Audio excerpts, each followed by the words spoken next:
Bonjour à tous, c'est Claire, bienvenue dans cette vidéo où je vais vous présenter un Lenormand qui s'appelle le Pagan Lenormand. Alors c'est un jeu qui a été réalisé par Lo Scarabeo et le dessinateur c'est Franco Rivoli qui a aussi fait le tarot du féminin sacré, le tarot de la triple goddess et puis le tarot de la sorcellerie d'argent, le Silver Witchcraft. Voilà. Alors, il arrive dans une grande boîte. Donc, les cartes sont assez grandes. Hein. C'est de la taille un peu d'un... Enfin, pas un peu, c'est de la taille d'un oracle. Donc, c'est pas vraiment un... Comment dire? C'est pas un Lenormand pour faire un grand tableau. Ou alors, il faut vraiment avoir une immense table. Alors, les cartes. Alors, au départ, c'est vrai que j'ai été assez déstabilisée par la qualité des cartes. En fait, c'est pas vraiment la qualité, c'est qu'elles sont mates et que je m'attendais à quelque chose de un peu plus brillant, un peu plus protégé. Après, ça va bien quand même avec le thème, qui est un thème païen, dans le sens large du terme. Oui, dans le sens large du terme. Alors, on va regarder d'abord le petit livre. Alors, c'est un petit livre comme les autres oracles, celui de Nicola Ceccoli, celui de Victoria Frances. Alors, on a une grande partie en anglais, début en anglais, une petite partie en français, avec, et ça c'est dommage, tout n'a pas été traduit. C'est-à-dire qu'en français, on va avoir, on va dire, les significations basiques des cartes, mais on n'a pas l'explication de la carte, un peu plus sur la description de ce qui se passe sur cette carte, parce que vous allez voir, il est un petit peu spécial ce Lenormand. Alors je vais vous donner un exemple. Par exemple, sur l'arbre, on a symbole de longévité, racines vigoureuses, santé et bien-être. La génétique, les projets à long terme et ceux qui visent au succès sont des thèmes liés à cette carte et pouvant émerger lors d'un tirage. Les cartes situées à proximité aideront à déterminer si le contexte est positif ou négatif, et donc on a comme mot-clé longévité, santé et aïeux. Voilà, donc on a ces significations-là. On a aussi la petite introduction qui explique, voilà, Mademoiselle Lenormand. On a plusieurs méthodes de tirage. Là, elles sont expliquées correctement. Le petit schéma est du côté anglais, mais il y a l'explication.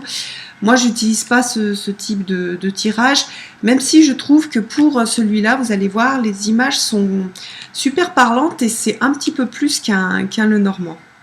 Alors, on va regarder maintenant les illustrations. Voilà le dos. Et puis, voilà la composition des illustrations. Donc, on a la reproduction de la carte, de cartomancie. On a le numéro de la carte et puis donc on a l'illustration. Alors, ça c'est presque un oracle qu'on pourrait utiliser comme un oracle, on va dire, pas du tout de Mademoiselle Lenormand, parce qu'il se passe des choses sur les cartes qui sont intéressantes.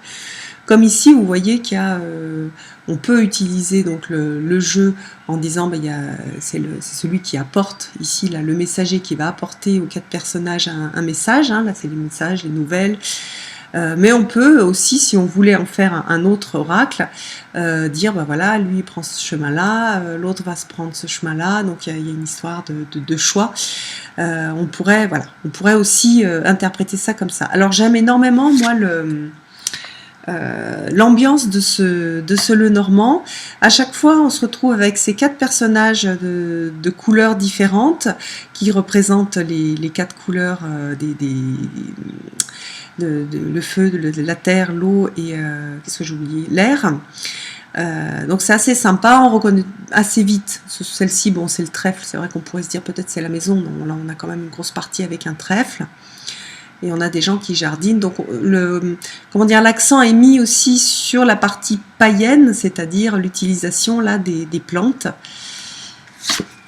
Alors, celle-ci, c'est la seule que je trouve assez...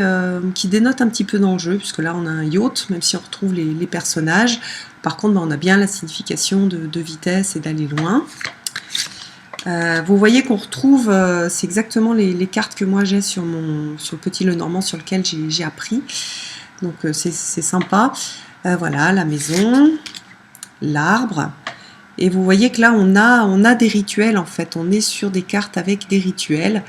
Et je trouve que ça, c'est super sympa. Comme par exemple, là, on a ce rituel-là de pousser les nuages. Et donc, en plus de la signification classique, on a des choses plus spirituelles, plus développement personnel. Voilà, celle-ci, je la trouve très, très jolie. Le serpent. Voilà, la mort. Donc là, on a pareil, un petit... voilà, on a des personnages comme des prêtres avec un personnage qui tient l'urne. Donc ces personnages-là, on les reconnaît. Après, ce sont les 4 personnages, les significateurs, donc les 2 hommes et les 2 femmes. Voilà, le bouquet avec une personne qui offre le bouquet. Donc on se rappelle bien, c'est le cadeau.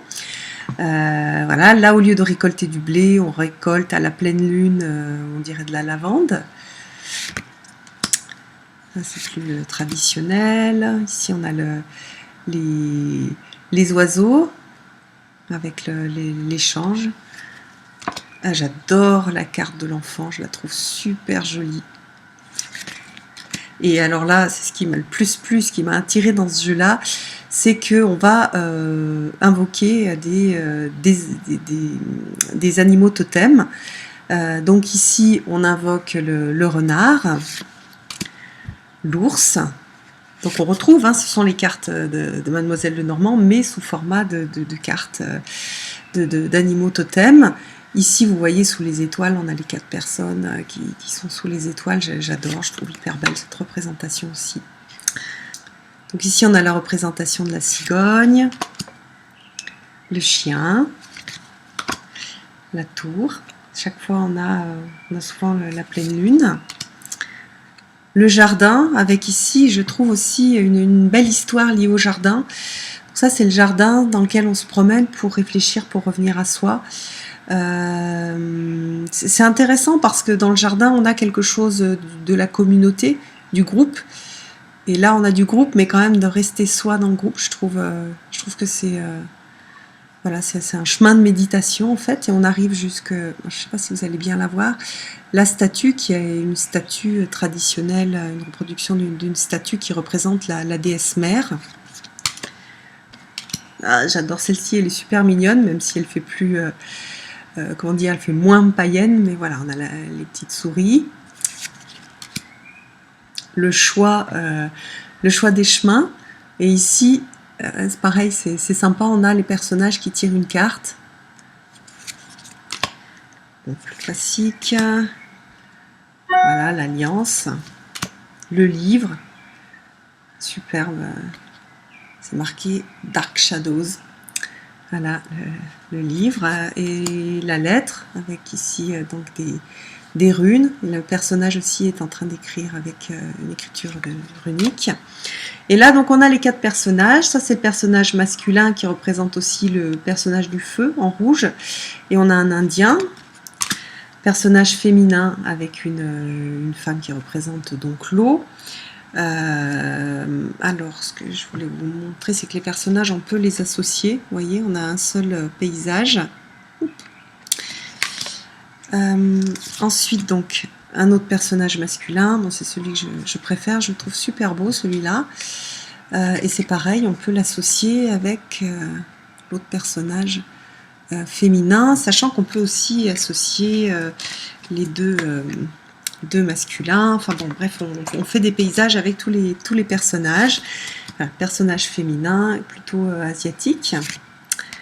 Voilà, super délice, très beau, j'adore celle-ci avec le soleil, la lune, avec la célébration,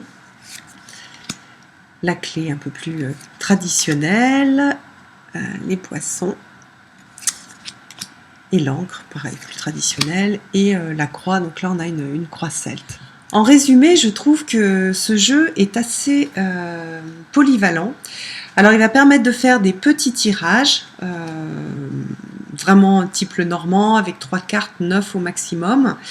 On peut aussi essayer les tirages en utilisant les cartes un peu plus comme des oracles, pas le normand, mais des oracles, on va dire... voilà, comme justement le Victoria Frances, etc. Et là, on va avoir des tirages avec voilà, un tirage en cœur. On a un tirage sur les éléments. Donc là, je vous montre juste la forme des tirages, mais l'explication est en français un peu plus loin. Un en U. Donc là où chaque carte en fait a une signification particulière, toute seule. Alors que voilà, dans le normand, on associe plutôt les cartes. C'est très rare qu'on utilise une seule carte. Voilà, comme ce sont des mots, on a besoin quand même de mettre plusieurs cartes pour composer des phrases et pour avoir les messages. Donc une belle découverte. Je vous dis une petite surprise sur comment dire, la texture du carton, mais finalement bah, ça fait plus païen, ça fait plus roots. Et voilà, je l'aime beaucoup et je suis très contente de vous l'avoir présenté. À bientôt!